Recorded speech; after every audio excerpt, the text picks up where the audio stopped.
birrii 5,000 bichaana erganii maallaa gooti kun jennaan intala kun waasiin gootu jennaan eenaan jennaanin fixee maa kunoo viidiyoon siina gadi buuseen jira dhugaa dubbanna jedhaaddi nuteenu viidiyoo si waraabde birrii isa 5,000 sana anatu nyaatee jette isiin furanne isa shurrubbee kenne jechuudha birrii isa shurrubbee kenne jechuudha isinii galee birichinu si bira yuun geenye jechuudha.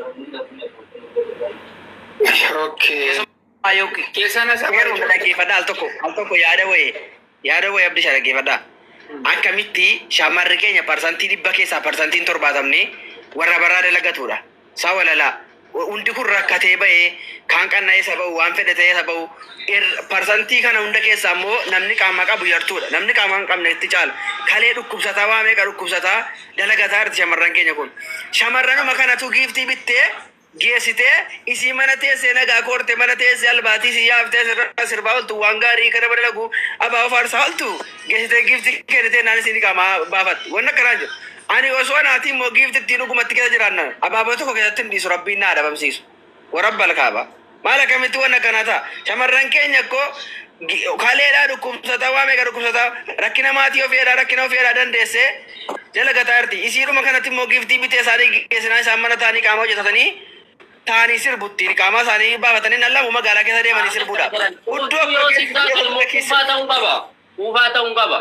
Yaa abdi arrabsaan dubbatinati erdiin jaalata. Yaa. Ana walitti gaddiisa yeroo isin quuftuu taane immoo quufaan ta'a kalaas.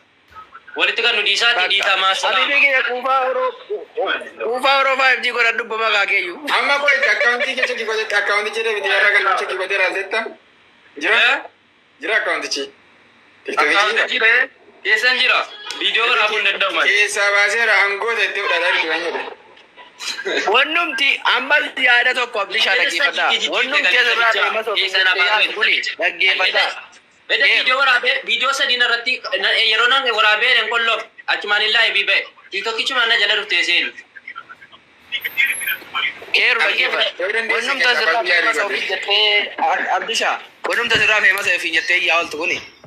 Viidiyoon nuti miskiina gaara soodii kana keessatti dararamaa jiru nama 5 guutuudha. Birrii 500 gaafatamanii achitti qalamaa jiran mormi jaraa irraa bu'aa jiru ijoollee Oromoo ijoollee dhiiga keessaniiti jennee eega yoomiti jilbeenfannee gadi baanee uummata feemasoota kana hunda kadhataa jiru kana arguu dhabanii ijji koo qabamu argaa jiru si galee isii kana bichaa yoo namni tokko itti fiiguu jira isiin kun vaaraalii qabdi ittiin waa funaannachuudhaaf ittiin giiftii funaannachuudhaaf kuni biizinasa jiraate jechuudha malee koo faayidaa ofiitiif malee feemasni kun namni dhugaadhaan saba kanaaf dhaabbatu hin jiru bara nama rakkate meeqata sirraa bu'aa jira nama rakkate meeqatu baara keessatti qabame hidhamee iyyaa jira nama waa tokko asirraa wanni jedhi fayyadan tokko illee hin jiru si galee wallaahi wanni jedhi fayyadan tokko illee hin jiru.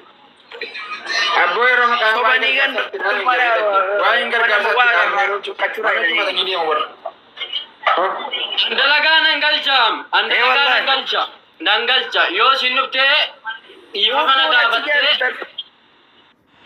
eenyu jette ID irraan dalasiisan. Oromoon keessi deebi'uu qabdi Keeruddiin. Keeruddiin ilal uuftuu Haati manaa keessi galuu qabdi.